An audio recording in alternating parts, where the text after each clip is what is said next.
কিছুটা error section আলোচনা করা হবে।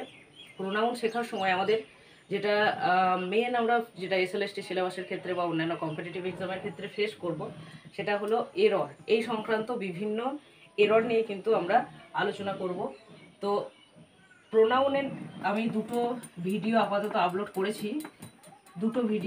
শুধুমাত্র দুটো ভিডিও আপলোড করা হয়েছে এবং সেকেন্ড ভিডিওটাতে আমাদের ফার্স্ট ভিডিওটাতে ইনিশিয়ালি ধারণা দেওয়া আছে এবং সেকেন্ড ভিডিওটাতে কিন্তু এই এররগুলোকে নিয়ে আলোচনা করা আছে। যেমন হি মেট সি হবে না হার হবে, ঠিক আছে?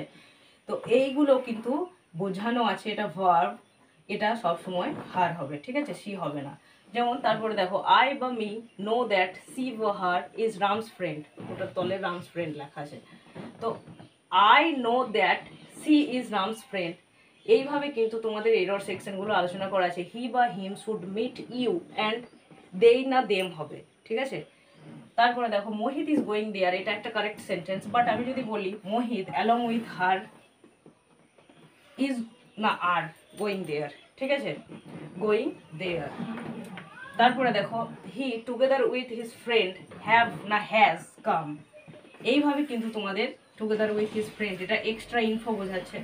এগুলো কিন্তু প্রিপজিশনের প্রোনাউনের যে সেশন হয়েছে প্রোনাউনের, হ্যাঁ, তো এটা হচ্ছে প্রিপজিশন, এটাও অ্যালং উইথটা প্রিপজিশন, ঠিক আছে? এগুলোতে কোনটা করলে এরর হবে, কিভাবে তোমরা রাইট দ্য এরর সেকশনটা ঠিক করবে, সেটা কিন্তু ভিডিওতে থরোলি আলোচনা করা আছে, ঠিক আছে? এরপরে যদি কিছু অসুবিধা হয় আমাকে জানাবে, ঠিক আছে? বাট এগুলো কোনটা ঠিক হবে কমেন্ট সেকশনে জানাও। Thank you.